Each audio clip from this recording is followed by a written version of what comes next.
Le roi Mohamed VI a présidé à la commune d'Arga Agadir la cérémonie de signature de la convention relative au financement des cités des métiers et des compétences avant de procéder au lancement des travaux de construction de la cité de la région de Souss Massa. Au début de cette cérémonie, la directrice générale de l'Office de la formation professionnelle et de la promotion du travail, Loubna Tréchin, présentait dans une allocution devant le souverain un aperçu des chantiers de réforme et de développement engagés par l'Office en exécution des hautes orientations royales et conformément à la nouvelle feuille de route relative au développement de la formation professionnelle. Par la suite, le roi Mohamed VI a présidé la cérémonie de signature de la convention relative au financement des cités, des métiers et des compétences. Le souverain a ensuite donné le coup d'envoi des travaux de construction de la cité des métiers et des compétences Souss Massa qui sera réalisée avec une enveloppe budgétaire globale de 430 millions de dirhams. Avec nous en direct, Abdelkrim Zouavi, directeur du développement et management des projets à l'OFPPT. Bonsoir et merci d'avoir accepté notre invitation. Bonsoir. D'abord, quel sera le rôle de la future cité des métiers et des compétences Souss Massa qui sera réalisée, on le rappelle, avec une enveloppe budgétaire globale de 430 millions de dirhams?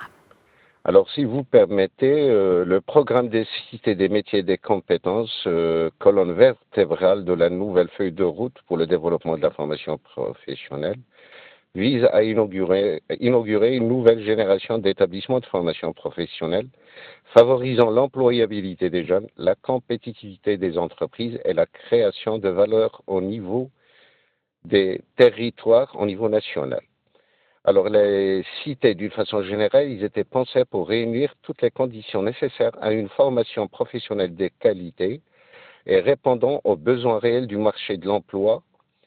Alors, le concept repose sur trois piliers fondamentaux, à savoir une offre de formation actualisée, des espaces pédagogiques modernes et un capital humain valorisé. Ces trois piliers, et ça c'est pour l'ensemble des CMC, sont supportés par le socle de la nouvelle gouvernance définie pour les CMC en société de gestion. Alors, cette société de gestion, ils vont permettre un rapprochement effectif entre l'OFPPT, l'entreprise et la région, et ils vont conférer à la cité l'agilité et la souplesse de gestion nécessaires pour s'adapter dans la durée aux besoins d'un marché en perpétuelle évolution. Alors, l'offre de formation qui sera dispensée au niveau de CMC a été définie pour répondre aux besoins en compétences des écosystèmes économiques régionaux et pour accompagner leur développement. Alors, elle a été établie dans une dynamique d'intelligence collective à travers la tenue de plusieurs séries d'ateliers de restitution régionale ayant associé à l'OFPPT les pouvoirs publics, les professionnels, CGM, fédérations et associations professionnelles, entreprises de référence et les régions aussi. Pour Souss Massa Dara, c'était la région et la carte de formation professionnelle. Après avoir passé par tout ce process, il y a eu un workshop au niveau régional et c'est là où elle a été, comment dirais-je, approuvée. Merci beaucoup Abdelkrim Zouavi, directeur du développement et management des projets à l'OFPPT. Merci d'avoir répondu à notre question.